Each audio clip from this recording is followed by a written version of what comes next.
Frederick's forces march around the hills to attack the Austrian flank.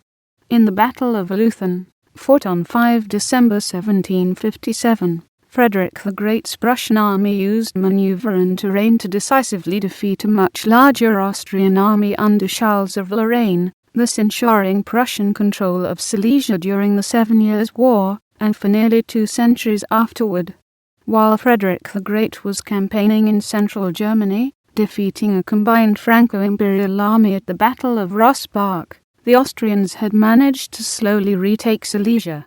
Frederick had arrived on November the 28th to find that the primary city in Silesia, Breslau, had just fallen to the Austrians. He arrived near Leuthen, 17 kilometers west of Breslau, to find an Austrian army that was twice the size of his own. He realized that he must either win a great victory or suffer a major defeat. The commanders in charge of the Austrian army had earlier argued about whether to march out of Breslau to face Frederick, and Prince Charles of Lorraine had won the argument. The weather was foggy, and the entire area had once been a training ground for the Prussian army, so Frederick the Great knew the terrain thoroughly. Frederick marched directly toward the Austrian army with its center at Leuthen, its front stretching fully 4 miles, much larger than the average front of the time. Until the Napoleonic Wars, the European armies were quite small for a number of reasons: disease, quality of food and medicine, and the elevated copyright en masse had not yet been introduced. The Austrian army was stretched out to such an extent, in order to prevent it from being flanked by Frederick, as it was his favorite tactic, but this would ultimately be a key mistake. Frederick had his cavalry launch an assault on Born as a feint, and then face the Austrian right flank, appearing as though it would act as a spearhead for a right flank attack. Screening his army with his cavalry, Frederick moved his well-disciplined infantry toward the Austrian left in columns. But when the heads of the 2 superbly drilled Prussian columns circumflex the distances between the marching platoons remaining exactly the width of each platoon's front circumflex had passed the Austrian left flank, the columns veered left toward the enemy, and continued their march until they had passed beyond the left Austrian flank.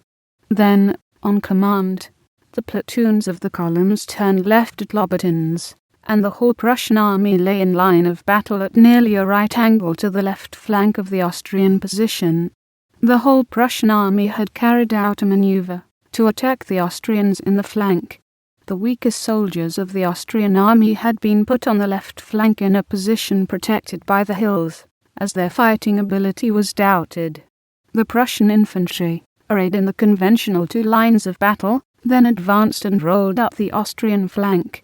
Frederick was superbly lucky that day.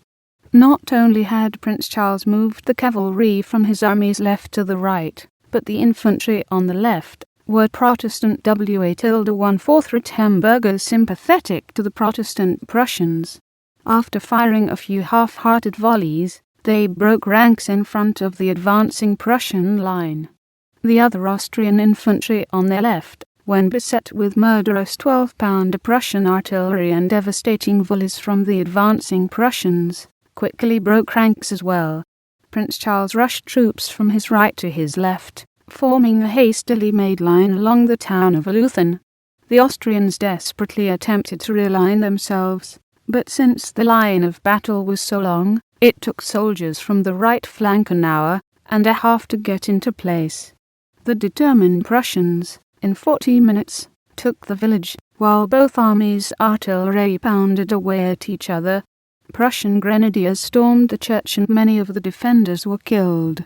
Now the Austrian cavalry, seeing the exposed Prussian line, hurried to take them in the flank and win the battle. Unfortunately for the Austrians, the Prussian cavalry intercepted them with a devastating charge.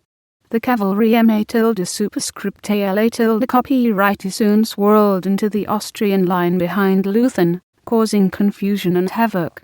The Austrian line then broke,